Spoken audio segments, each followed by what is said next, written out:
All right, there we go. We're recording. So welcome to the morning class. This is the second to last lecture in our bridge program. And we're going to talk a little bit about Orientalism. So oops. I hit the present button before I hit the share button. So let's do that first. Okay, there we go. So we're going to talk about Romanticism and how Mexico became the Orient. So just a quick question. When you hear the word the Orient, what do you think about?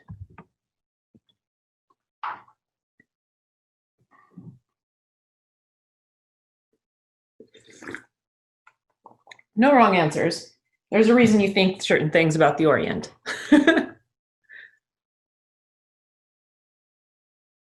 I was gonna say the sun, where the sun comes, like the guy where if the sun is over there, then we have an Orient or a guide better. Actually, literally, that's kind of what that word is Oh, talking about. When you're orientating yourself, you're figuring out where you are in relation to the sun. So that's actually a right. really good instinct. But what places are we referring to when we talk about the Orient? China. Okay, I'm gonna let Raimundo to answer this. Yeah, I mean, Mundo, do you think any differently when you hear about the Orient? Do you think any countries other than like China and the Far East? Yeah, I was thinking in China also. Yeah, and that's because at one point the Orient did refer to the East, and that's because of something that we're going to be talking about today. So yeah, there's a reason that we think of the East as the Orient, and actually the reason that the Orient is associated with the East is because it literally has to do with where the rising sun comes from. And if you notice, the Japanese flag represents that, the rising sun. And so that's one thing that's really cool about that culture. So before we talk about the Orient and Romanticism, I want to talk about what Romanticism actually was. So, the official definition of Romanticism is a movement in arts and literature beginning in the 18th century that, oh, apparently I typed 18th century twice, that emphasized inspiration, subjectivity, and the primacy of the individual. So this painting behind the definition is considered a Romantic era painting, and actually one thing that you'll find is there's elements of Romanticism that exist long before the Romantic era, and there are also elements of Romanticism that exist long after the Romantic era. And we're going to show a little bit about how that worked. But Romanticism started in the 18th century, which was after the Enlightenment. And we'll talk about that in a second. So what does it mean to romanticize something? The official definition is to deal with or describe something in an idealized or unrealistic fashion to make something seem better or more appealing than it really is. So this is kind of where the notion of romance came from, like romantic songs or like love and stuff like that. So you're idealizing the love interest, right? And this is another Romantic era painting that you can see in the background. There's lots of really calming colors. There's lots of like blended, very few solid lines, actually. That's one thing that we'll notice. There are very few boundaries. So everything's kind of dreamy and like fantasy-like. And that's very intentional because they were trying to escape the rigidity of their reality that had to do with the Enlightenment. So, in other words, Romanticism is a post-Enlightenment mode of thought that led to a European cultural surge toward non-traditional ideas in sciences, arts, and other aspects of culture. So thinking about this in terms of what its relation to the Enlightenment. So the Enlightenment was the period where we had a big burst of scientific discovery. A lot of things came into our knowledge that became fact, and people were accepting that as general knowledge. And it was the first time in human history where people turned to science for answers to their questions instead of turning to God or religion. And so there's a shift in our understanding of truth at that point, or at least in Westerners' understanding of truth at that point.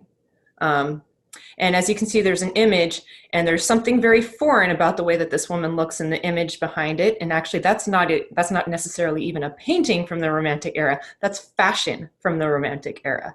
That's from Paris. And France is going to play a huge role in this. So I'm going to move the faces so I can see what we're talking about here. Romantic era thinkers are often romanticized exotic cultures, especially those of the Middle East and Asia. And as you can see, we have another one of those dreamy paintings. Eugène Delacroix is actually one of my favorite painters, so I'm going to say that up front. So some of the things he does in our culture today we see as problematic, but regardless, his paintings are very beautiful, and I really love the dreamy aura that he kind of creates. Once again, we have very few solid lines in this picture. You see a lot of women who are dressed exotically. They're not dressed like Europeans. They have sort of darker features, well, darker for European features, and they're smoking out of a hookah, which is not a European thing. That's a Middle Eastern thing. So they're showing what's really exotic and desirable about this culture. And as you can see, like the tiles in the background are not tiles that are like French or anything like that. You can see that there is a slave in the background who's not facing the camera. That's really reminiscent of like higher class society. So showing that these women kind of have servants at their disposal. This painting is called The Women of Algiers. And so this is a representation of, I believe, Algiers. This is another painting. Another thing that Romantic era paintings and writings and all kinds of music, all kinds of stuff emphasized was nature over civilization, reminding us that we're a very small part of this world. We're a very small part of this universe. And actually, you'll see a lot of these types of paintings in people's homes. A lot of people nowadays, these are just common household paintings. But one thing that you'll notice is there are people. A lot of the times there are people in these big nature scenes, in these big nature paintings, or something man-made in these big nature paintings. And usually the people in Romantic era nature scenes are represented as very, very small compared to the vastness of the nature behind them. And as you can see, there's a lot of energy in this picture. The wind's blowing really, really hard. You can see clouds coming in from the sea. There's waves crashing against the shore. The people are barely holding their clothes on. So there's a lot of energy, and these people are at very big risk because of the forces of nature. And the forces perhaps even of the spiritual world, because that was another thing that happened as European cultures started turning to science for answers to their questions. Suddenly, things that were spiritually significant to them became a little bit less significant, and that was something that they were hungry for at the time. So you'll see images like this. I'm going to show a lot of paintings, actually, because it's easiest to show paintings, but we'll move on from paintings a little bit later on. So a big part of where this idea of Romanticism and Orientalism, a big part of the way that they coincide, the way that they work together, has to do with the Silk Road. And you can see there's a map there of the Silk Road. That is, I think, in like German or something like that. That is not English. The Silk Road was a trade route beginning in the Middle East. If you're coming from a European perspective, it began in the Middle East and traveled all the way to China. At the time, spices were really, really rare in Europe, and actually China held a monopoly on silk, and actually it was centuries old monopoly on silk. They would not allow anybody to access the silkworms that were in their country. So China was the only place where you could get silk. And because Europeans had never found a sea route between the Atlantic and the Pacific Ocean, which would have then led to the Indian Ocean, their most efficient access to trade with the East was along the Silk Road, which for Europeans began in the Middle East, or in like Saudi Arabia, Iraq, Iran, places like that. Current countries, that is, like that. So traders traveled along the Silk Road, and as they were traveling, they stopped along various places to sleep and were told stories by the locals. And so they would hear all kinds of stories as they traveled across Asia that originated in various places across Asia. Eventually, these stories were compiled together into a single collection in Arabic called 1001 Nights. And as you can see, there's an image there from maybe not the original text, but an earlier publication of that text in Arabic. Oops. Oh, I think it is on the next page that I'm looking for. As Europe entered the Romantic era, scholars began to romanticize the Middle East. We saw a little bit of the paintings that that showed that, and Asia, and Orientalism studies was born. So it was as a result of the Romantic era and Romantic scholars that people started studying the Orient. And because of that, people got some ideas about the Orient that wasn't necessarily accurate, according to people who were actually from that area. So one Orientalist scholar, Antoine Galland, he was French, obviously, translated these stories into French and retitled the book into The Arabian Nights Entertainments. It was later translated into English as The Arabian Nights by Sir Richard Burton, but that actually caused a lot of problems. So I'm sure you recognize this image here. Let me know if you've never seen this movie. Okay.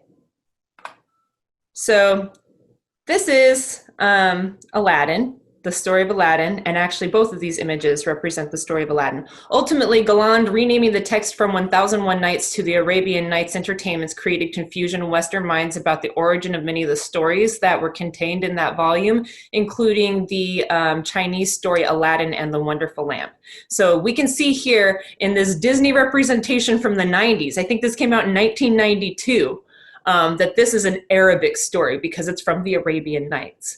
But actually, this was a story that traveled all the way from China along the Silk Road and was compiled into 1001 Nights, which was originally published in Arabic.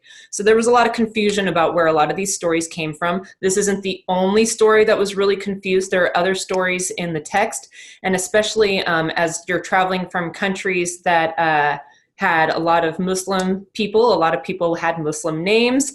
And so a lot of the characters can even get a little bit mixed up. Like there's one story in the book, Ahmed and the Fairy Paribanu.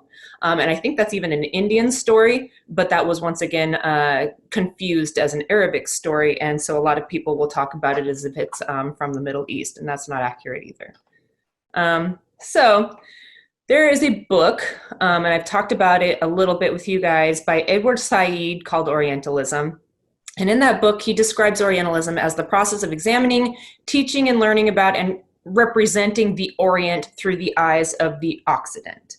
So Orientalism is basically any attempt to represent the Orient through the eyes of the Occident. So what is the Occident? I have to move these faces every few seconds. The Occident equals Westerners, so people who are Occidental are Westerners, and usually that means Europeans and European Americans. That's how we define Western culture.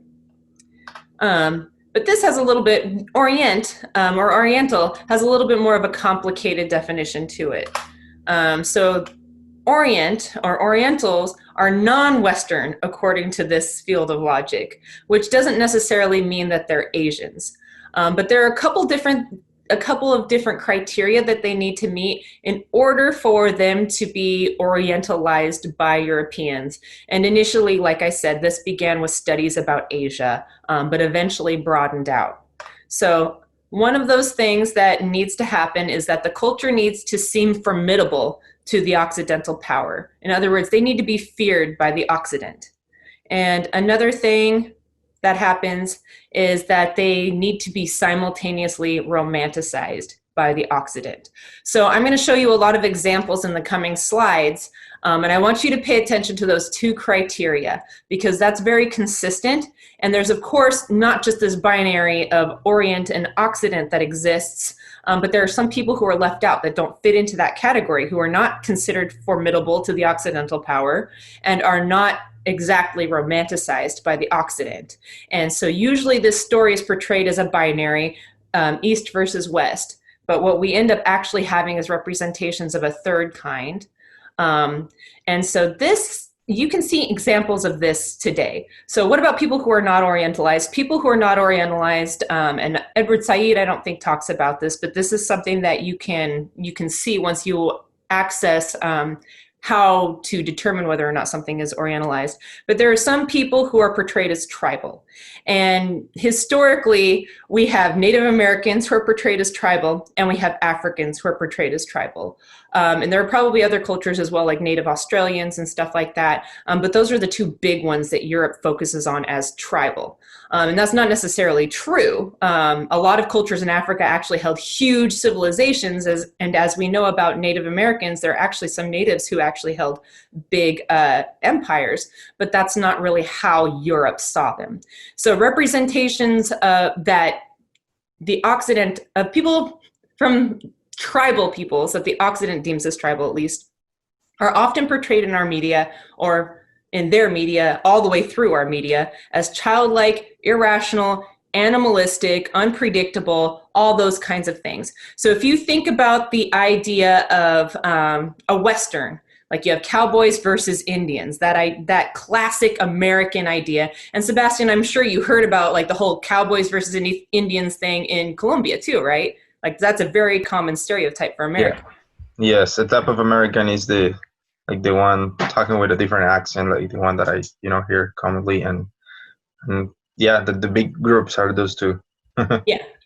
Yeah, and so that's really common. That's been since there were the railroad, and there were fights between the natives and people who were European Americans, basically, who considered themselves natives, actually. And so you'll see a portrayal of Native Americans very, very consistently in American culture and abroad as being animalistic, unpredictable, attacking whenever, not really having a lot of logic to them, doing things that don't make sense. Like actually, even in Mexican Westerns, a lot of the time you'll see like Mexicans will put like dirt on their wounds and stuff. Now, that's not exactly like sanitary. That's going to cause infection. And it's actually something that like an old cowboy trick, a stereotype of cowboys that they brought into the Westerns. And that's not necessarily, that's all based off of their understanding of what would be badass for a cowboy to do, right? Tough, like they can resist infection and everything despite putting dirt on them. But you also have you have that group of people that they're running, they're screaming, they take scalps and stuff like that. And so the portrayal of Native Americans is very tribal and very unpredictable, and Europe fears them, but Europe sees themselves in domination over them. And actually that happens, like I said, with Africans as well. And it's not exclusive to Western Africa, but you'll notice that doesn't really apply to like Egypt and places like that in Northern Africa. But this image right here, there's a show that used to be on the air, and it might still be on the air, called Locked Up Abroad. Have you heard of this show, either of you? No. No? Okay. So I don't know if it's still on the air, but when I was in college, this was definitely on the air. And I remember specifically one episode, and that's the Sierra Leone episode. I remember lots of episodes, but the Sierra Leone episode was the most obvious demonstration of this tribal thought process. So you can see in the image that I have here from the only video I could even find of this one, it's like they want to pretend they didn't make this episode. You see somebody who is of black skin holding a machine gun wearing a dress. Now, what happened in this episode was a man, or I guess maybe some tourists were captured, and the child soldiers, that's a child soldier, went through the luggage and put on wigs and dresses and stuff as if they didn't even understand that those clothes were women's clothing. They put them on wrong. So basically they were portrayed as animals, or very, very tribalistic people who had no civilization, didn't know what these clothes were for, and they were portrayed as, showing those machine guns, portrayed as unpredictable and basically like animals. And it was really, really offensive, because actually the system where you're able to recruit child soldiers is really complicated, and it has a lot of cult mentality to it. And it's not based off of the people being too stupid to understand what they're doing. That's not relevant. However, that's the portrayal we see in that show. And that happens very consistently with people that the Occident deemed as tribal. Now, in that show, you also see people that are deemed as Oriental, and the way that they handle those portrayals are also very different from the way that they handle portrayals with other European Americans, so on and so forth. I think there are episodes where people get locked up in like Russia and places like that, where the people aren't portrayed in the same way as the people who get locked up in the Middle East, right? So that's something to pay attention to, is the ways that people, even today, are portraying people from other countries, especially, regardless of whether or not they're considered Oriental in that portrayal or tribal in that portrayal. So what is the cultural and historical impact of Orientalism? And here's where I'm going to show you a lot of examples. This painting is called The Death of Sardonopoulos. This is by that same painter that I really like, Eugène Delacroix, and it was painted in 1827. As you can see, there are really wealthy Middle Eastern men, and they're slaughtering a bunch of women and horses and all that stuff. There's lots of wealth in the room. The death of Sardonopoulos, according to the myth, Sardonopoulos was surrounded by another army, about to be taken over by that other army, and I can't remember what army it was. And so instead of losing, he decided to order all of the women in his harem, all of his possessions to be killed and burned if he was going to die anyway. And that's a portrayal of somebody from the Middle East as irrational and just unpredictable. And so you can see right here, there are very few solid lines. There's a lot of passion, there's a lot of action, and there's a lot of murder going on. And so this is a portrayal of somebody who is deemed formidable. What you'll often see in Orientalism is images of hyper-feminized, highly sexualized, especially if they're female or transgender, not really the males are highly sexualized, and weak Orient, oscillating those images with overly aggressive, irrational, and highly threatening Orient. And so this represents a little bit of both, but let's look at some of these other images. This is Cleopatra testing poisons on condemned prisoners. This is by another Romantic era painter, Alexandre Cabanel, in 1887. You can see that Cleopatra is sitting there beautiful, sexy, just being served by all of her servants. She's got some cats around her. Cats are considered kind of unpredictable, right? And then in the background, she's got all these people who are dying because she's trying out different poisons so that she can poison somebody or herself. And so that's a very unpredictable thing to do. And you can see that she's kind of using her beauty to get away with it, right? That's not rational. And I don't even know that that ever actually happened. That might have happened maybe in a story. But historically, I don't think that ever actually even happened. So this is a portrayal of an African queen, an Egyptian queen, and, you know, the frightening yet beautiful power of her I guess, her position. Here's another painting, The Massacre of Chios. Once again, we see Delacroix. Delacroix is a really easy one to bring up because he does a lot of it. But you see Middle Easterners slaughtering people, and I don't actually know that much about the Massacre at Chios. You see there's fire in the background, people are begging for their lives, but people are unrelenting, right? And I don't know if it's Middle Easterners or if it's Eastern Europeans, because Eastern Europeans were kind of portrayed in a very similar way at the time. Now we're going into more modern examples. This is from the movie 300, and we have two characters who are very obviously Orientalized, practicing Orientalism, I guess, showing us Orientalism. We have Leonidas, who's a representation of the Greeks from the West, as this manly character. He's not frightened at all, even though he's only got 300 guys, and he's vastly outnumbered by the Persian Empire. And then we have King Xerxes, who has a lot of jewelry, exotic look about him, very feminized. You notice, like, he's wearing makeup, he's got, like, plucked eyebrows, he's got kind of a sultry, almost transgender, androgynous voice, and yet he's portrayed as much, much taller than Leonidas. That's intentional. I don't think the actual person is necessarily 3 feet taller than Leonidas. What that's doing is showing how tough the West is against this formidable empire in the East that's unpredictable, that's feminized. And if you've ever seen that movie, you'll see the Orientalism tropes all throughout that movie, because Xerxes is not portrayed in an accurate fashion whatsoever. In fact, Xerxes had a beard, had long hair, dressed like others from the Persian Empire, and actually the whole Battle of 300 took place because Xerxes was avenging his father, I think his father, whoever was the predecessor, because the Spartans came in and just abolished everything, but we don't hear about that in this story. Here's another representation of the Middle East. This is both from the same video game. This is Call of Duty Modern Warfare. And as you can see, we have people from the Middle East who look dangerous. They're unpredictable. This guy is swinging a hatchet hammer. This isn't even a regular hatchet. It's a hatchet hammer to fight a guy with a machine gun. And that's showing that there's not a lot of rationalization, yet they're still tough and scary, right? Fighting these people. And then here you have this flag in the background that's very reminiscent of flags that we've seen in Arabia or the Middle East throughout history. We have this guy with a beret, which we also see a lot with communist leaders. And he's got one of the, I can't remember what the name is for the scarf he's got around his neck, but it's one of the ones that you can put on your head. And it does have a religious significance, so indicating that he's Muslim. And he's got a gun pointed to us. We're the player, right? So that's supposed to scare us. That's supposed to show that this is a formidable enemy. And if we can beat them, we're tough, right? There we go. So what does this have to do with Mexico? I've been talking a lot about Orientalism and a lot about what we classically understand to be Orientalism or the Orient, but what does this have to do with Mexico?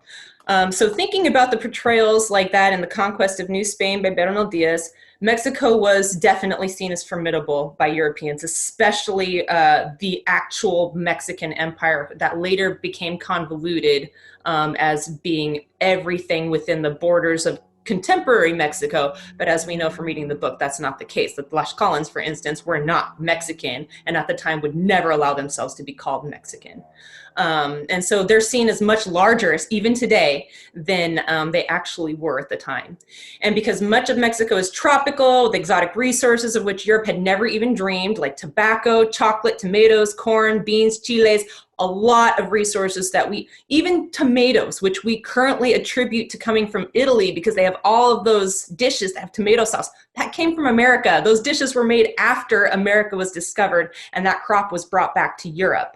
And so there are a lot of things about Mexico that was ideal, that was beautiful. And as you can even see in this picture of a vacation brochure for like Cancun, there's a beautiful woman in a bikini. She's a white woman. That's very, very intentional for a lot of these vacation photos, showing how safe and happy you can be as a European or a European American traveling to these places. She has no care in the world. There's no crabs on the sand chasing her. I've been to Mexico. Crabs are everywhere. And it's just beautiful. It's relaxing. It's calming. That's an example of Romanticism, idealization of this country, when actually we know that Mexico isn't exactly the safest place. And there are some rules about traveling through Mexico. This is the image that I grew up with of Mexico. Even though this is from the 50s, a lot of the cartoons that I watched as a child, a lot of movies that I watched as a child, a lot of the images that I got of not only Mexico, but everything south of the border looked like this. And I don't know, Sebastian, I don't know what country Chiquita comes from, Chiquita banana. But Chiquita had all the fruit on her head. She had a beautiful dress, much like this woman. She was always dancing around about bananas, right? And that was supposed to get us to buy bananas. We were supporting this beautiful señorita, right? And so this image comes up a lot of Mexico, this beautiful romantic, usually there's a beautiful señorita with lots of color, beautiful dress, young, and then somebody working in the background to provide for whomever is going to be consuming this country, right? Here's another one, and actually I'm going to show you this song. It's only a couple of minutes long because Frank Sinatra's music doesn't have a lot of attention span, I guess, so you don't have to go very far into the song to get the idea. But in the image, we have a beautiful Mexican dancer, a traditional dancer, lots of color in her dress. She's young and pretty. You know, this is very intentional. They're showing images like this to show you how exotic Mexico is. So let's see if I can get this to come up. And we'll listen to this song. I have the lyrics here too. So.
And I'm probably going to have to edit this out of the actual video since it's a copyrighted song, but I wanted to show you that. Do you guys know much about Frank Sinatra? What do you know about Frank Sinatra? Have you heard of him? I don't know much. Okay, so he was a member of the Rat Pack, which kind of ran with the mafia back in like the 50s and 60s. And he's kind of a tough guy. He's a tough Italian guy. Nobody messed with him. Everybody loved him because he had a beautiful voice. They found him attractive. If you've ever seen The Godfather, the guy who sings in that movie, Godfather, I think it's the first one, that's supposed to be Frank Sinatra. That's supposed to be somebody like Frank Sinatra. He's a pretty important American figure, especially for like high class and tough men. So obviously he's talking about going south of the border to enjoy himself, to lose himself, but he doesn't want to marry the women he messes around with down there. He just wants to enjoy himself and then vanish. He doesn't want to stay south of the border. And that's very common with the tropes that you'll see with Orientalism. We just want to enjoy ourselves. We want to go to a Turkish bathhouse. We want to smoke a hookah for a while, but then we need to go back to Paris when we're done, right? So here's another image that you've probably seen, and actually there's something very misleading about the image with the guys and the guns. So these are all Mexicans. These are all contemporary representations of Mexicans in the news. However, one representation is of Mexicans south of the border, and one representation is of Mexicans north of the border. So this image right here is of Mexican gang members. If you're from, and I don't know if it's the same in Colombia, but I'm guessing possibly, but if you're from Mexico and you're covered in tattoos, you're associated with a gang. That's really not, like culturally, that's just the way it is down there. And if I were to go down there, I would either be mistaken for being associated with a gang because of all my tattoos, or they'd be like, oh, look, an American, right? So tattoos, gang members, like these guys, I think are actually in jail or something. They look like they're confined at least. They're doing gang signs and stuff. These guys are supposed to be the people that we fear when we go to Mexico. And actually these guys right here, this is actually a portrayal from news south of the border, but when we see images like this, when I just typed Mexico, actually, I didn't even type like anything specific. I typed Mexico, I'm pretty sure, in the Google search, and images like this came up. So these guys look dangerous. They look like they could harm us, but actually, these are the guys who are fighting these guys. They're protecting other Mexicans. But when we see them, that's not what we're going to assume. We're going to assume that all these guys are the same because in our news, that's the way they've been portrayed to us. And actually, one of the reasons that I stopped watching just regular television news is because I saw a report where a child had come across a gun, a 2-year-old child had come across a gun and shot himself. And they decided to show images of the parents and talk about how old they were, talk about basically the way that they described these parents. They made them seem like they were young, stupid, unfit to have children, and like they were gang members. But this is a tragedy. Their child just shot themselves because of their gun, because of how stupid they were. They're never going to forget that. They're going to blame themselves for the rest of their lives. And that was an accident. That's not like they took the gun and shot their kid.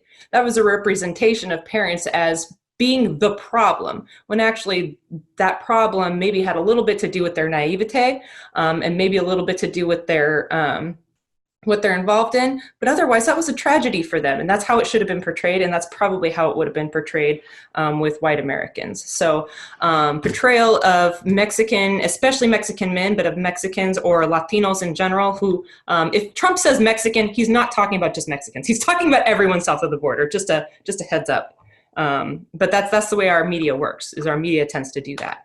And that's because of the ways that we've painted that country as formidable. This is a painting, actually this is a painting by a Mexican from 1940, but we see this image all the time, and we exploit images like this by painting them in all of our Aztecas, all of our El Serapes, like our Mexican restaurants, which don't serve the food the way that Mexicans eat food, right? We see paintings like this, of this really strong, powerful, Mexican man saving a swooning woman, right? This is actually has a lot of really serious history to it. This is Popocatépetl and Iztaccíhuatl, I think is how you pronounce that. And it's about the volcano. The guy with the feathers is actually the god who's in the volcano that exploded in the book that we're reading. And I think Iztaccíhuatl had died, and his like explosions and stuff has to do with him mourning her. But we see images like this because now we're also romanticizing the idea of Aztec culture. And you'll see a lot of that, especially like images of Moctezuma as scary yet very powerful looking. We're gonna talk about that in a second, but you'll see that with images that are even in video games and stuff like that, if Moctezuma is represented. So we are going to talk about that today. And as we're going through talking about the section that I actually want to discuss, I want you to think about what impact do you think this portrayal had on Europeans' views of Mexico at the time. And that's, I have the YouTube video for my reading, and we can listen to a little bit of the reading, but I'm assuming you've made it past this passage already. How does this passage influence how Americans think of the Aztecs, which the Mexica never referred to themselves as the Aztecs, if you remember? And in what ways does this passage help Orientalize Mexico? Excuse me. So before I play this, do we have any questions about the theories that we're exploring? All right. So it's 20 minutes and 14 seconds is where we're going to start.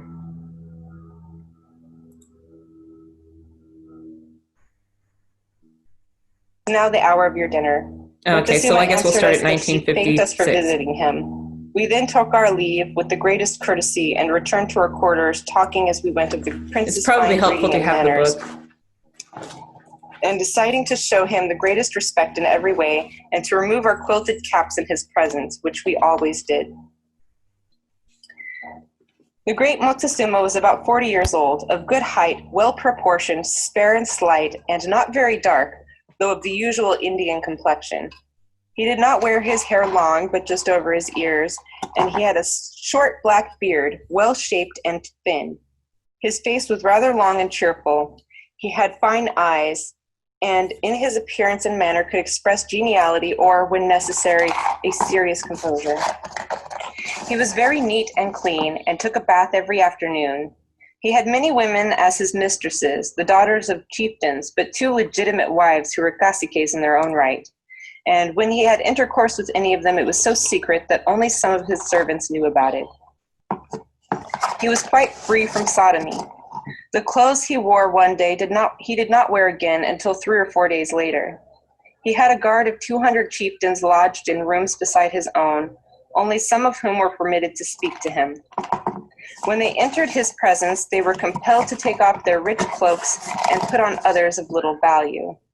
They had to be clean and walk barefoot with their eyes downcast, for they were not allowed to look him in the face, and as they approached, they had to make 3 obeisances, saying as they did so, my great Lord."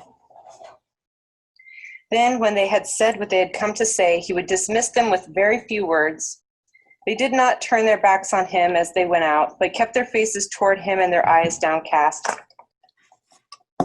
only turning around when they had left the room.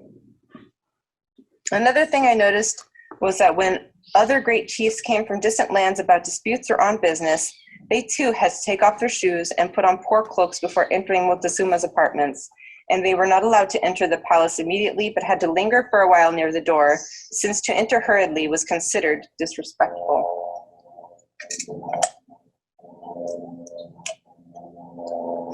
For each meal, his servants prepared him more than 30 dishes cooked in their native style, which they put over small earthenware braziers to prevent them from getting cold. They cooked more than 300 plates of food the great Moctezuma was going to eat, and more than 1,000 more for the guard. I have heard that they used to cook him the flesh of young boys, but as he had such a variety of dishes made of so many different ingredients, we could not tell whether a dish was of human flesh or anything else, since every day they cooked fowls, turkeys, pheasants, local partridges, quail, tame and wild duck, venison, wild boar, marsh birds, pigeons, hares, and rabbits, also many other kinds of birds and beasts native to their country. So numerous that I cannot quickly name them all. I know for certain, however, that after our captain spoke against the sacrifice of human beings and the eating of their flesh, Moctezuma ordered that it no longer be served to him. Let us now turn to the way his meals were served, which was like this. If it was cold, they built a large fire of live coals made by burning the bark of a tree which gave off no smoke. The smell of the bark from which they made these coals was very sweet. In order that he should get no more heat than he wanted, they placed a sort of screen in front of it adorned with figures of idols worked in gold. He would sit on a low, soft stool, which was richly worked. His table, which was also low and decorated in the same way, was covered with white tablecloths and rather long napkins of the same material. Then 4 very clean and beautiful girls brought water for his hands in one of those deep basins they call chicales, which are gourds.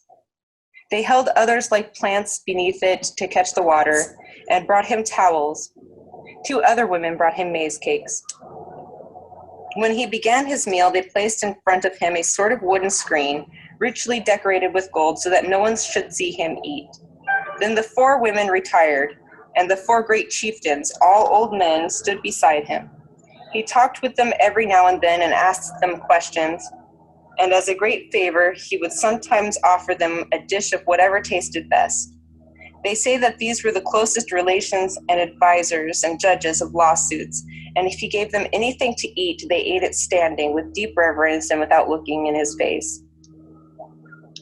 Moctezuma's food was served on Cholula ware, some red and some black. While he was dining, the guards in the adjoining rooms did not dare to speak or make a noise above a whisper. His servants brought him some of every kind of fruit that grew in the country, but he ate very little of it. Sometimes they brought him in cups of pure gold a drink made from the cocoa plant, which they said he took before visiting his wives. We did not take much notice of this at the time, though I saw them bring in a good 50 large jugs of this chocolate, all frothed up, of which he would drink a little. They always served it with a great reverence. Sometimes some little humpbacked dwarfs would be present at his meals, whose bodies seemed almost to be broken in the middle. These were his jesters.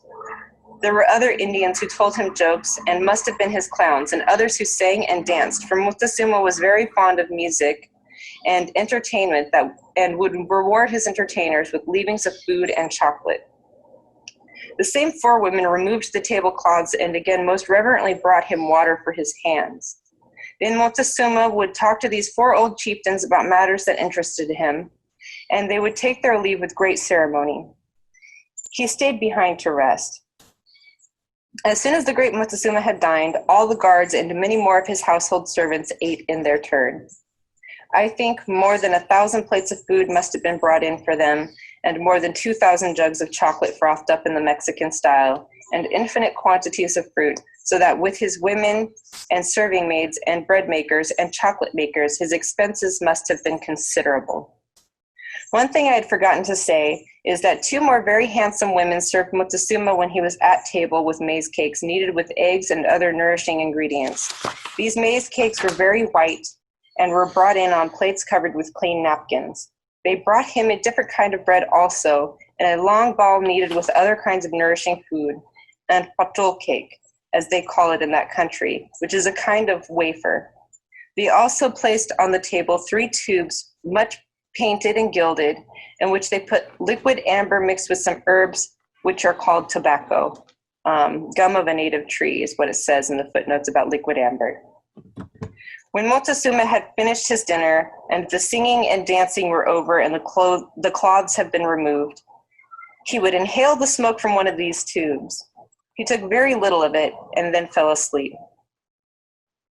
I remember that at that time his steward was a great cacique whom we named Tapia, and he kept an account of all of the revenue that was brought to Moctezuma in his books, which were made of paper, their name for which is amal, and had a great house full of these books. But they have nothing to do with our story. Moctezuma had 2 houses stocked with every sort of weapon. Many of them were richly adorned with gold and precious stones. There were shields large and small, and a sort of broadsword, and 2-handed swords with flint blades that cut much better than our swords, and lances longer than ours with 5-foot blades consisting of many knives. Even when these are driven at a buckler or a shield, they are not deflected. In fact, they cut like razors, and the Indians can shave their heads with them. They had very good bows and arrows, and double and single-pointed javelins, as well as their throwing sticks and many slings and round stones shaped by hand, and another sort of shield that can be rolled up when they are not fighting so that it does not get in the way, but which can be opened when they need it in battle and covers their bodies from head to foot. There was also a great deal of cotton armor, richly worked on the outside with different colored feathers, which they used as devices and distinguishing marks. And they had casques and helmets made of wood and bone, which were also highly decorated with feathers on the outside. They had other arms of different kinds, which I will not mention through fear of prolixity, and workmen skilled in the manufacture of such things, and stewards who were in charge of these arms. Let us pass on to the aviary. I cannot possibly enumerate every kind of bird that was in it or describe its characteristics. There was everything from the royal eagle, smaller kinds of eagles, other large birds, down to multicolored little birds, and from those which they take the fine green feathers they use in their feather work. These last birds are about the size of our magpies, and here they are called quetzals. There were other birds too, which have feathers of 5 colors, green, red, white, yellow, and blue, but I do not know what they are called. Then there were parrots with different colored plumage, so many of them that I have forgotten their names. There were also beautifully marked ducks and bigger ones like them. At the proper season, they plucked the feathers of all these birds, which then grew again. All of them were bred in this aviary, and at hatching time, the men and women who looked after them would place them on their eggs and clean their nests and feed them, giving each breed of bird its proper food. In the aviary, there was a large tank of fresh water, and in it was another type of bird on long stilt legs with a red body, wings, and tail. I do not know its name, but in Cuba, birds rather like them are called ipiris. Also in this tank, there were many other kinds of water birds.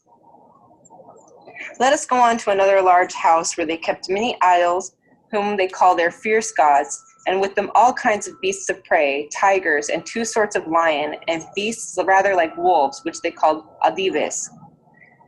Bernaldias is mistaken here, is what the footnote says. This is an Arabic word for jackal, quite commonly used in Spain. And foxes and other small animals, all of them carnivores, and most of them bred there. They were fed on deer, fowls, little dogs, and other creatures which they hunt, and also on the bodies of the Indians they sacrificed, as I was told.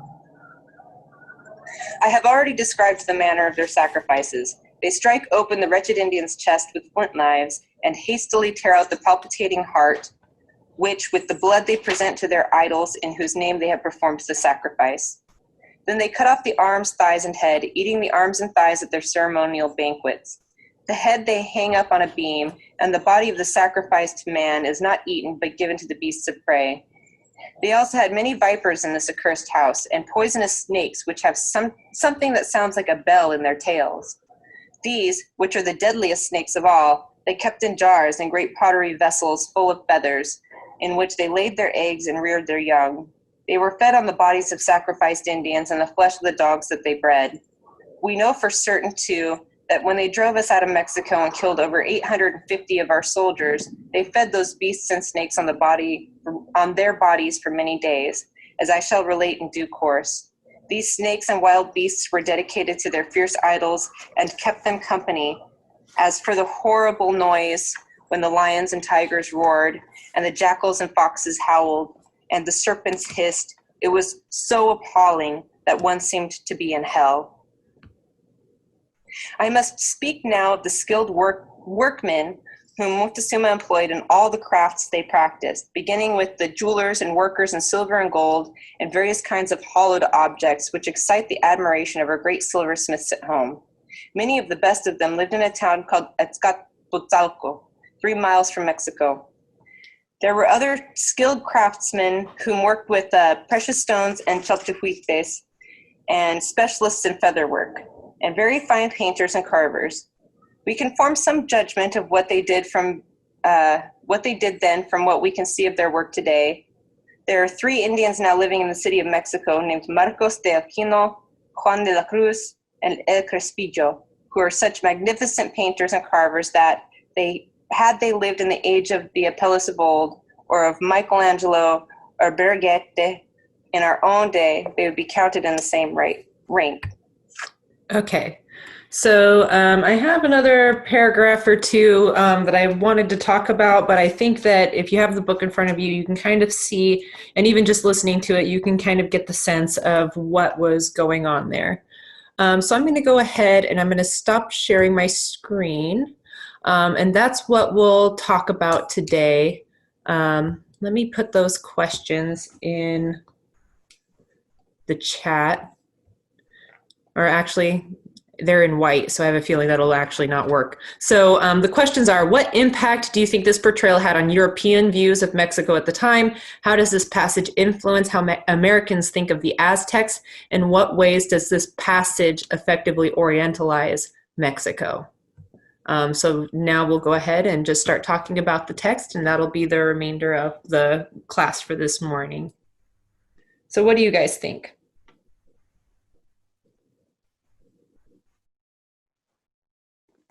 What was that? So maybe we can start with the first question. How do you think passages, portrayals like this, passages like this, what impact do you think that had on European views of Mexico at the time?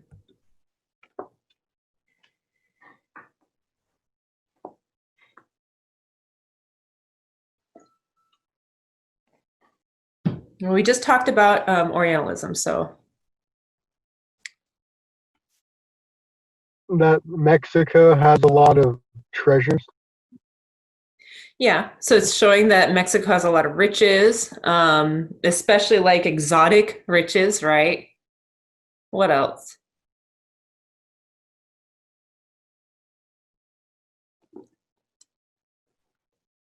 So in that passage, we talked about Moctezuma himself. We talked about everything that Moctezuma has, and then we talked about some of their cultural practices. So what do we think Europeans thought about Moctezuma after they read this book, which came out in the 1500s? That he wasn't a beast.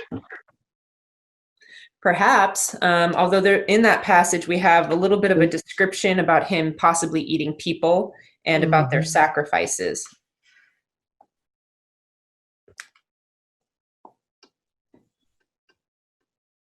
So I think there are probably a few things going on there. And seminar, don't be surprised if when you go to seminar, people are really silent for a while. A lot of times people need time to think about what they're going to say about the text. But that passage stood out to me because it's the only passage like it in the entire book. They don't go into great detail about all the great things Cortés has. They don't go into great detail about all the things that King Carlos has, or King Charles has. They don't go into detail about how formidable the Spanish were. But they go into detail about Moctezuma. They describe him as being about 40 years old, which, you know, is a pretty good age for a leader. It's, you know, older for back then. So he's a good age. He's strong. He's healthy. He's of a lighter complexion. They didn't have to talk about that, but he's of a lighter complexion. And in Mexico, is that significant? Yeah, it's definitely significant. Look at all the people who are in power in Mexico. Are they the dark-skinned Mexicans or are they the light-skinned Mexicans? In fact, Sebastian, and I know that this is probably similar in Colombia as to Mexico, so I'm going to go ahead and just ask you and take that liberty. How are Native American or Native Colombians seen by just Colombians in general? Well, Colombia is also very diverse, but most of the times, like indeed in Bogota, the place that I came from, which is, you know, the third biggest capital in Latin America, the black people were kicked out of the city. So Bogota remains the white Spaniard, you know, idea of black people. Thanks for your help. You guys are excellent, hard workers. Thanks for building our roads, our buildings, our chamber of commerce, and all the stuff. But we want you on the coast. So what they did was just send it to the coast, and there is no congresswoman, no congressman, no anybody in the politics that is black. At least as far as Bogota wise, you know, we all are this same skin tone color, like most of us.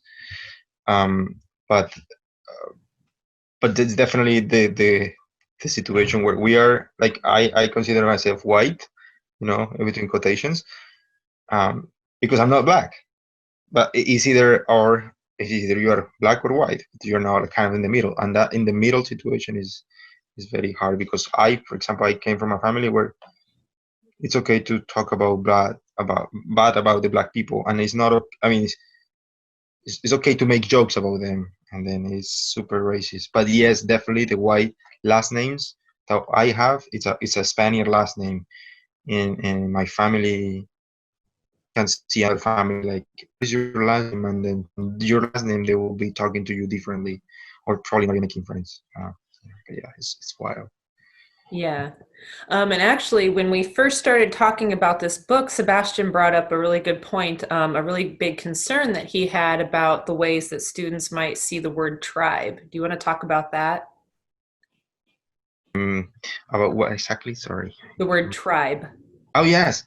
So in Spanish, we don't use tribes. That's offensive, disrespectful, rude. That's kind of using the word the N word for the other communities, because tribe in Spanish translate as somebody that is wild, that is ignorant, that is even naked, and that word got changed almost 40, 50 years ago, when we also quit celebrating Columbus Day. Like here in this country, still you can see calendars at Walmart, or I don't know, anywhere, whereas it says Columbus Day, and people still go out and celebrate Columbus Day. Well, we get rid of that idea, along with the idea of naming native communities tribes. Like, that's tribe, there is a word like, it's very wild. And yeah, like in Spanish, like in the Spanish concept here, it's like, oh, I belong to the tribe, whatever, but you can't translate that in Spanish as a tribe, because it will be different. Yeah, and that's part of why I'm a little bit careful about how I talk about the Native Americans. For the trial, I'm going to be using the word Indian, which is actually making me uncomfortable, more so because I'm an English major, and that's not an accurate term for the people that we're talking about. That's not the right noun. That's incorrect, and so that bothers me on that realm. But it also brings up negative images for different people. And some of the people who, signed up for this class but didn't end up showing up are from Guatemala. And I know by talking to Brian, who actually agreed to be our guest judge, so we'll have him for the trial, that even talking about being Guatemalan, he was born in Mexico, but in a refugee town full of Guatemalans. And so he's actually Guatemalan. His family's from Guatemala. But he wasn't allowed to talk about that. His family didn't want him talking about being Guatemalan in Mexico, not just in the US, but in Mexico. And even here in the US, his family's not exactly comfortable with him talking about that. He only recently started talking about that like a year or two ago. All throughout like the first 4 years of college, he got 2 degrees, so he was there for a while.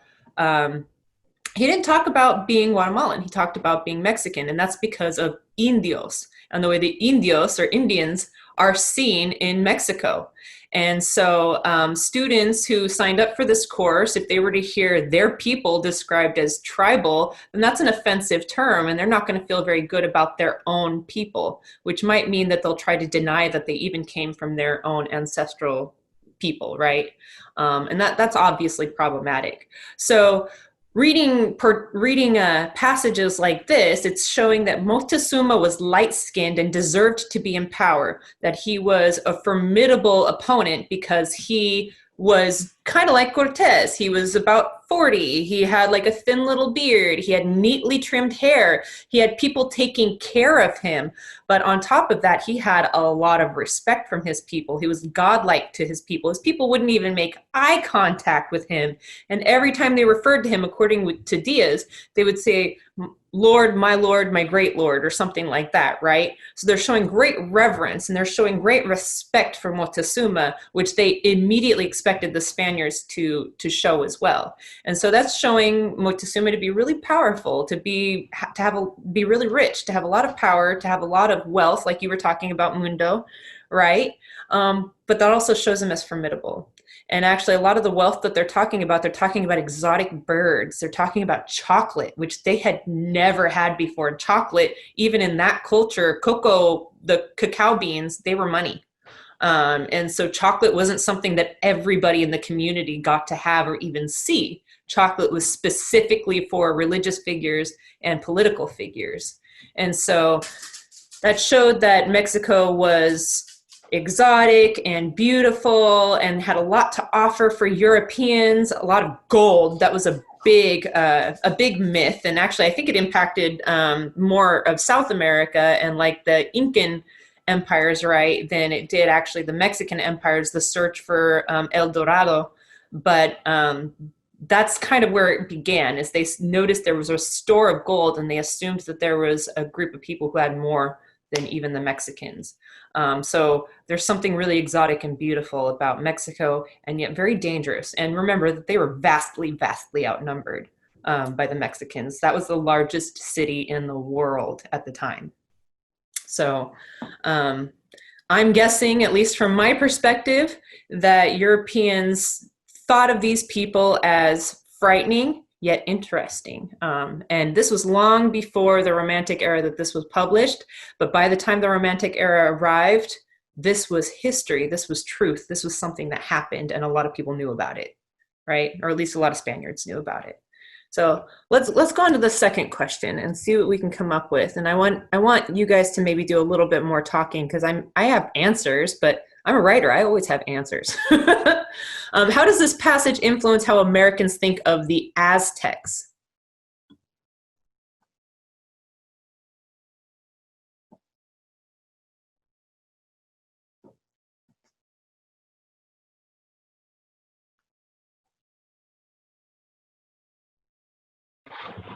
I guess it makes them think they're a little more intelligent than they actually thought they were. Than the Spaniards actually thought they were? Yeah. Yeah, which does make them a little bit more formidable, and a lot of their knowledge could even be seen as maybe exotic too. Yeah, so that's a good point. What do you know about the Aztecs before we ever started reading this story? When you heard Aztec, what did you think about?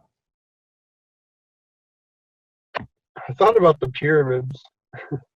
Yeah, you think about ruins, like a lost people, which actually helps exoticize them. What about you, Sebastian? What did you think of when you heard the term Aztec? I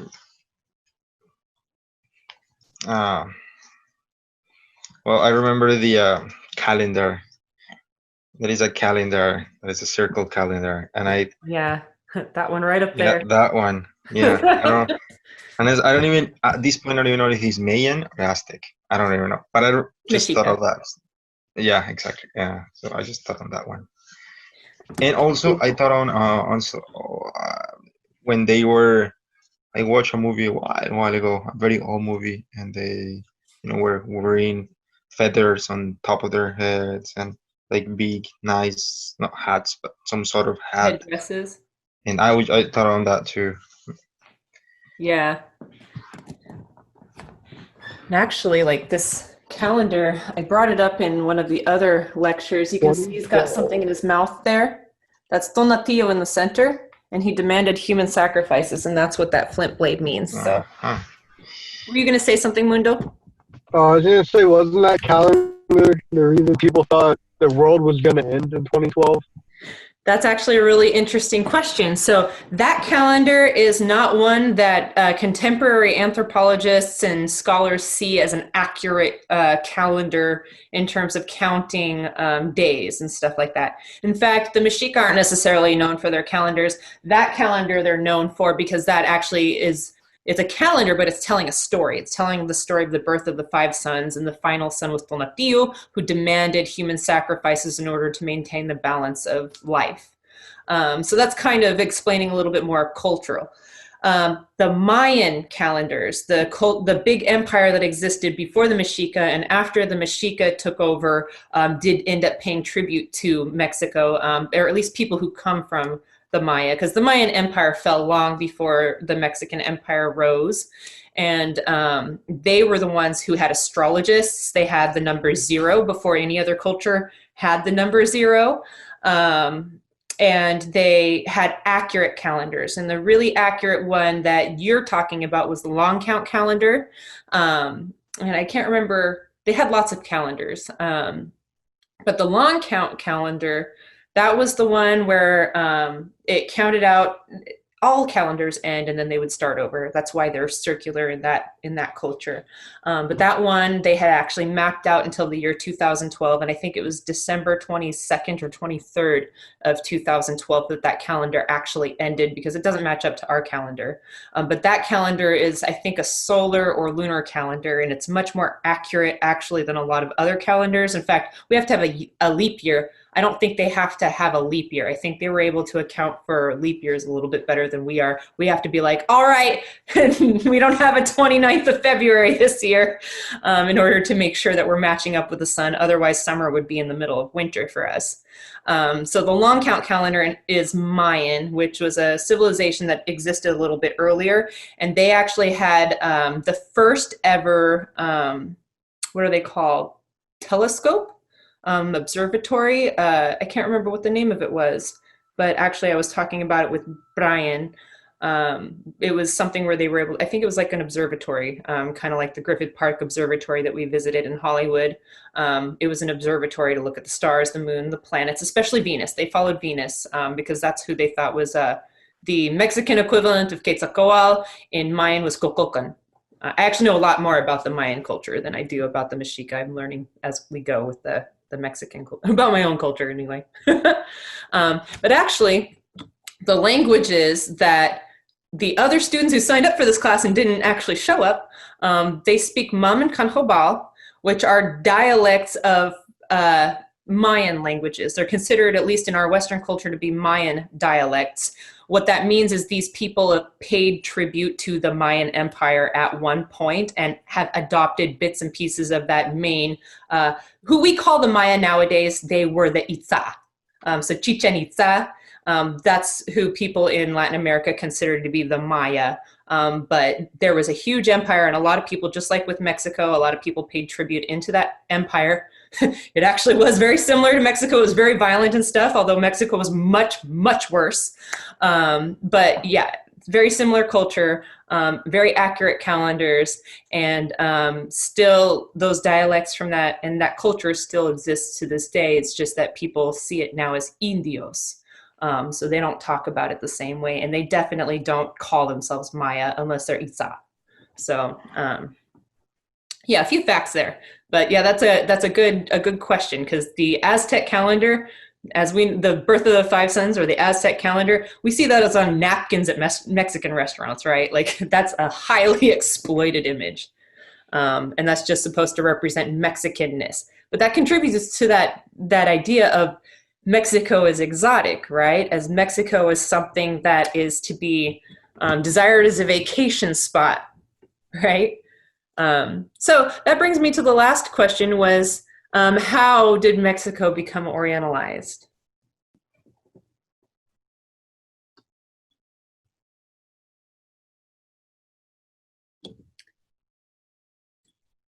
So we saw in that passage, talk about sacrifice right next to conversations about the aviary and all the exotic birds and the really good food and the gold and jewelry. We're seeing all these positive images, all these beautiful images of Moctezuma. And then we're in the same breath talking about sacrifice and cannibalism, which were really, really hated by the Spaniards. And so we're seeing both of those symptoms of Orientalism in that culture. We're seeing Romanticism. We're seeing that Moctezuma is somebody who's exotic. And actually, I want to show you something. I'm going to share my screen. Maybe I'll share it now, and I'll do the search while you guys are looking over my shoulder. But I want to show you actually an artifact. It's actually, his name is Moctezuma, not Moctezuma.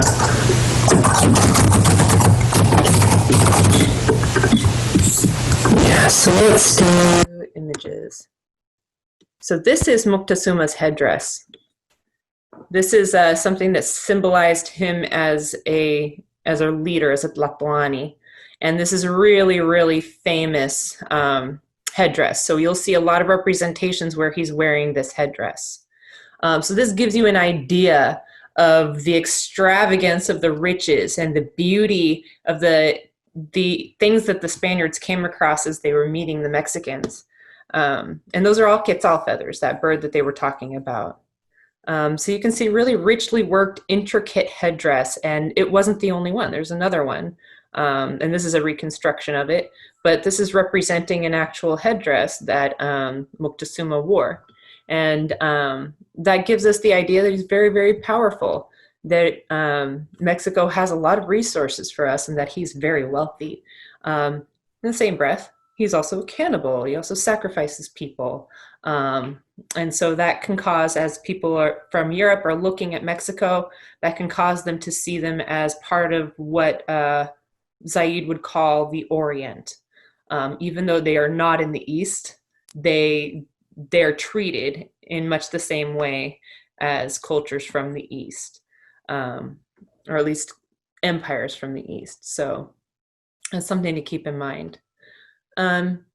Anything else that we want to talk about with that passage or with the last section that we read before we move on to, because we have about 10 minutes, and I can let us go a little early, but I think that the best use of our time might be to talk about the book, or maybe even talk a little bit about the trial, which would cause us to talk about the book.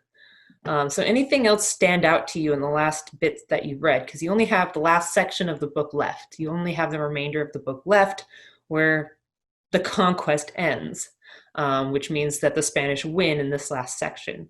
So anything stand out to you so far in the book?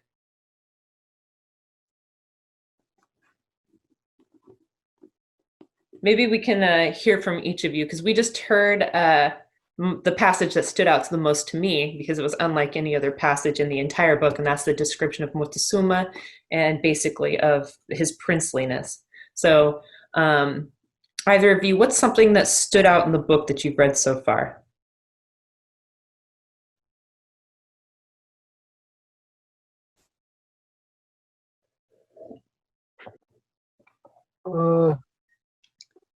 In this recent reading thing, the page we're reading, I'm not sure if I read it wrong, but it sounded like Cortez said Cortez would rather give his life than have Montezuma killed. Yeah. So that is interesting, and it's something that, you know, when we walk into the story, we don't think about, because we hear about the Spanish conquistadors as being ruthless, right? So it's kind of interesting to think about Cortez as maybe actually being a lot more forgiving and pietist than we initially gave him credit for walking into the story. So yeah, that definitely stands out. Anything for you, Sebastian? That's going to help with our defense too. Yeah, since I've been focusing so much on the prosecuting part now, I don't know about the defense, but he definitely was. I mean, Cortez was a good writer. I mean, I guess, you know, he wrote this from a perspective that is like not an X, not a Y perspective, but a Z perspective, like from the outside somehow. Oh, are you talking about Diaz, or are you talking about the letters from Mexico? The letters. Oh, okay. Let's see. I was reading.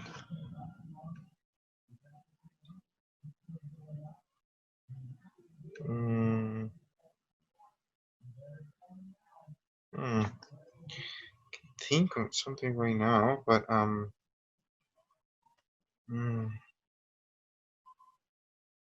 been so focused on. I can tell you the bad things about Cortez. He asked me for any of that stuff. I have pages and pages about things. You can talk about how crappy he was, right? That's what you've been focusing on.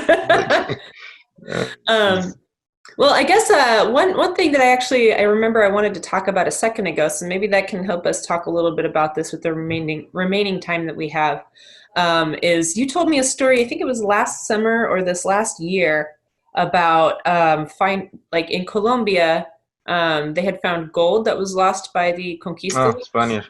Yeah. So yeah, it was interesting. So basically what happened is, like, back in the days in 1492 specifically, you know, the Spaniards were in the, I guess, the gold rush of getting gold from all over the world, and then they land in Colombia, and they Colombia had very big amounts of gold as well. Back in the days, it wasn't called Colombia; it was called La Gran Colombia, it's like the Great Colombia, and it was honored after Christopher Columbus. I don't know why, but whatever. The thing is that they stole the many thousands of, I don't know, millions probably of pieces of gold, and then one of those shipments, one of those big boats carrying those amounts of gold, got destroyed, and then for some XY reason didn't leave the area where Colombia is now part of. So it's like, like they came here, they came to Colombia, they stole the gold, the shipment, for XY reason didn't make it any farther than the Colombia area. And then now, only 6 or 7 months ago, the Spaniards came kind of investigating. I don't know what the crap were they investigating in the ocean, but they found that they actually left one of their shipments full of gold behind, and it was in Colombia's territory. So Colombia legally, it owns the area where the shipment is, or the shipment was. But now the Spaniards are saying, well, that's our gold because we stole it from you. So we're going to take it back. 500 years later, they still are stealing the gold of Colombia. And that's wild, like that's not, that's an interesting thing to think. And Colombia was okay with that, right? And the president of Colombia said, well, technically, yeah, it is yours because the shipment, is yours. You are the one carrying it. So the trailer is yours. The employees who died in that moment were yours. I don't really have any, since so the whole huge deal was because Colombia didn't have like paperwork, like this owns to Colombians, native communities back in, I don't know, X and Y. So it wasn't a official letter, or official owner of that. So it's like, I'm gonna go to Riva's backyard, and since she didn't put her name on her car, I'm just gonna steal her car because it wasn't her name there. And yeah, something like that. Yeah. Yeah, so actually that's a great example to talk about too, because this is centuries later, like 500 years later, 600 years later. We're at this point where, Spain actually isn't a world power anymore. Spain's kind of in chaos. In terms of like the world, Spain isn't a significant empire anymore. Back when they were first collecting the gold, Spain was the #1 competing empire for Britain. So Spain and Britain were going to, maybe even France, like the three of them, they were really like, battling it out and actually like robbing from one another back and forth, pirating each other's ships like crazy. And the Spanish were the most successful in gathering gold because of the conquistadors that they sent out. And so the Spanish were constantly coming back with gold, and so the French and the English would pirate their ships and take their gold a lot. And so back then, Spain was seen as a huge power. Nowadays, Spain isn't. In fact, like if Colombia and Spain were to go to war, I really don't know who would win.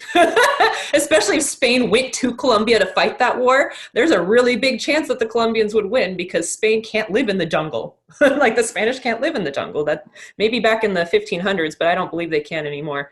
But that is to say that mindset that the conquistadors are better than us, that the conquistadors are more civilized, and that the conquistadors had this system set up.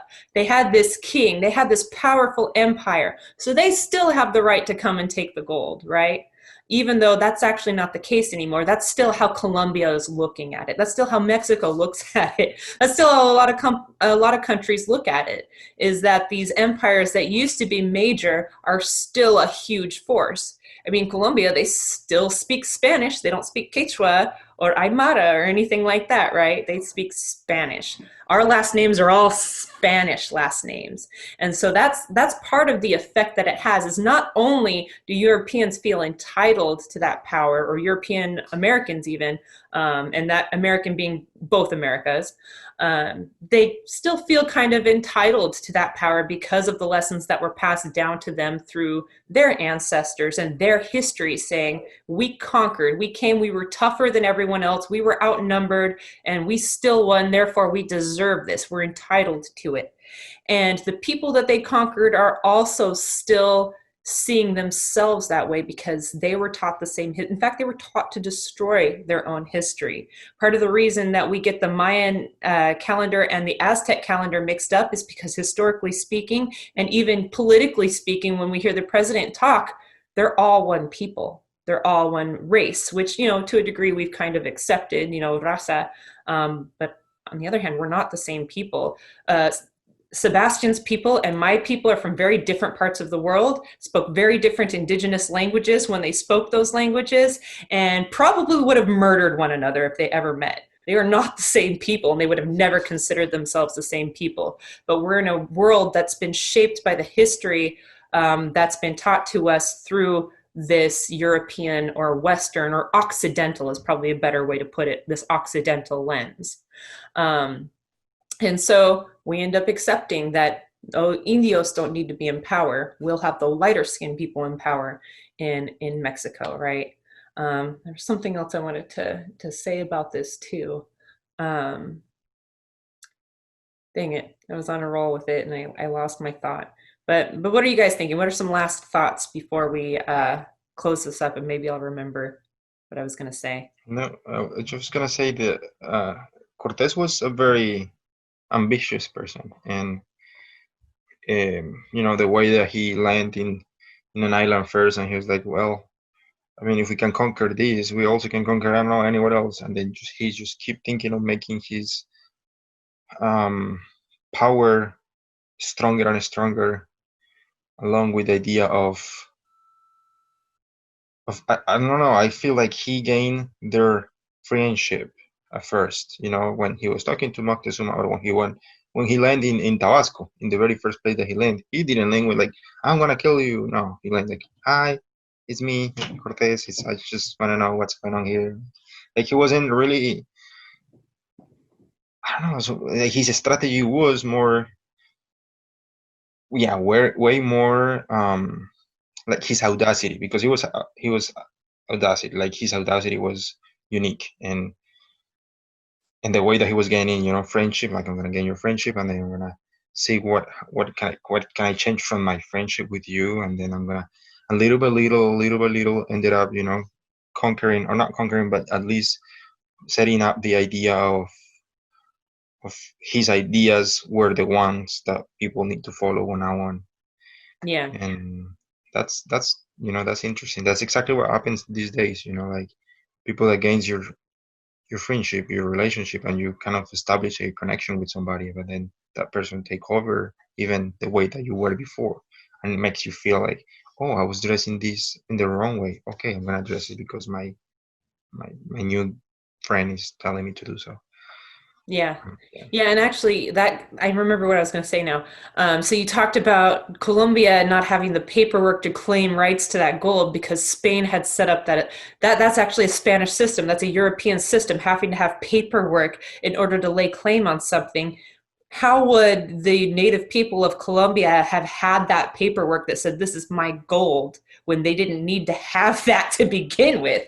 And actually, like, the way that they wrote was a little bit different too. There are some texts that exist from at least Peru that are written by knots on string, the ways that knots are tied on string. And so even if they did have a claim to that, it wouldn't have been in the standard that Spain would have asked for to lay claim to that. And so that's a manipulative technique to say that you didn't sign our treaty, so we're gonna go and take what we need from you, or you did sign our treaty, so you agreed to go live on this reservation. That's a very common tactic that the Occident will use. And actually, mundo. Just as a good reminder as we close this out, that's a tactic you're going to run into with college. You're not going to have filled out some kind of paperwork, and so they'll try to deny you something. Or you will not have, gone and talked to the right office first before you went to talk to this other office, so therefore they can't help you. You're going to come across that, and that's because these systems exist for more privileged people to take advantage of. It's not like they were trying to oppress us necessarily. It's that they weren't thinking about us. It's just like me teaching this class. I don't know what you don't know. Because I know it at this point. And so I might take for granted that you know some of the things that maybe you don't know because you haven't had that opportunity. And college tends to expect that from you, from students, especially first generation students. College expects you to know how to work it. And so I guess this is a good way to go full circle before we close this out, and to say that these systems exist because they were implemented by the Occident. And at this point, all of the West is subject to them. And it wasn't one culture, it was an amalgamation of cultures that ended up working together, even though they didn't intend to. They ended up working together to solidify what we now see as Western culture. And it relies very heavily on Romanticism and Orientalism, which we can see with the conquest of New Spain. And I want you to keep an eye out for this as you watch movies nowadays, especially if they're portraying the East. See what you can identify. And 300 is a really good example if you want to see some really blatant displays of Orientalism. But I'm going to go ahead and stop recording unless there's anything anybody wants to say about the book. All right.